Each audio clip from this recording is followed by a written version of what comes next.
আসসালামু আলাইকুম। আজ আমি আপনাদের মিনার কাপ মাছ রেসিপি দেখাবো কিভাবে ভাজে।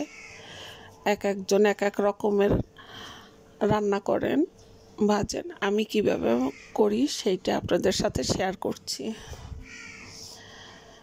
প্রথমে মাছগুলো ভালোভাবে পরিষ্কার করে কেটে নিয়েছি, দুই পাশ কেচে নিয়েছি।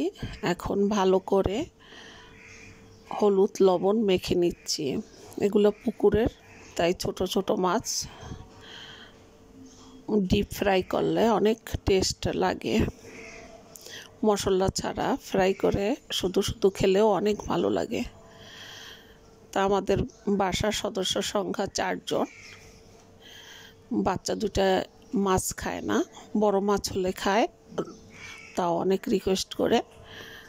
আর এই সাপার আব্বু আর আমি খাবো দেখে 4 পিস নিয়েছি। দেখা যাবে সাপার আব্বু একবেলা একটা মাছ খেলে আর খাবে না, একটা দুইটা দিয়েও নষ্ট হবে, তাই অল্প করে রান্না করা। যাই হোক, আমি মাছটারে এপিট ওপিট করে ভালোভাবে ভেজে নিয়েছি। তাই ফ্রাই প্যানের তেলই ঢেলে ভাজা তেলের ভিতরে আমি পেঁয়াজ দিয়ে দিয়েছি। এখন পেঁয়াজটা একটু ভাজা ভাজা হলে হলুদ মরিচ লবণ একটু পানি দিয়ে ভালোভাবে কষিয়ে নেব। তা আলহামদুলিল্লাহ, গত রাত্রে বৃষ্টি হয়েছে, আজকে প্রচুর রৌদ্র থাকলেও তাপটা অনেক কম। মেয়ে মানুষের তো তাপমাত্রা প্রতিদিনই আছে। মহিলারা রান্না করে 40 ডিগ্রি 45 ডিগ্রি সেলসিয়াসের তাপমাত্রা রান্নাঘরে থাকে। তারপর সাথে সাথে আর এক রুমে এসে একটু স্বস্তির নিঃশ্বাস আজকে ছাড়া যাচ্ছে, নাহলে প্রতিটা রুম গরম হয়ে যেত, এত তাপ ছিল। তা আলহামদুলিল্লাহ, আজকে প্রতিদিনের তুলনায় আজকে একটু তাপমাত্রা কম, তাই আস্তে ধীরে রান্না করা যাচ্ছে।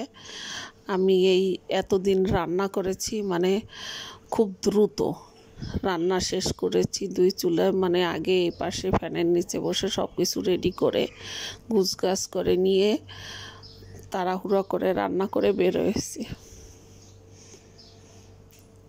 তা আমার মশলা কষানো হয়ে গেছে, এখন আমি মাছগুলো দিয়ে দিয়েছি আর অল্প পানি দিয়েছি, কারণ ভাজা মাছে বেশি পানি দিলে মাছটা আবার কাঁচা কাঁচা হয়ে যায়।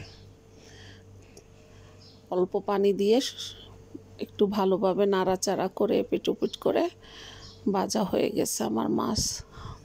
কালারটা মাশাআল্লাহ দিলে চমৎকার হয়েছে, আশা রাখি খেতেও দারুণ হবে।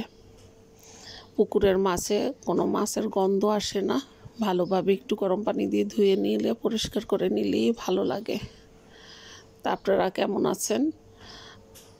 ভালো থাকবেন, দোয়া করবেন। আল্লাহ হাফেজ।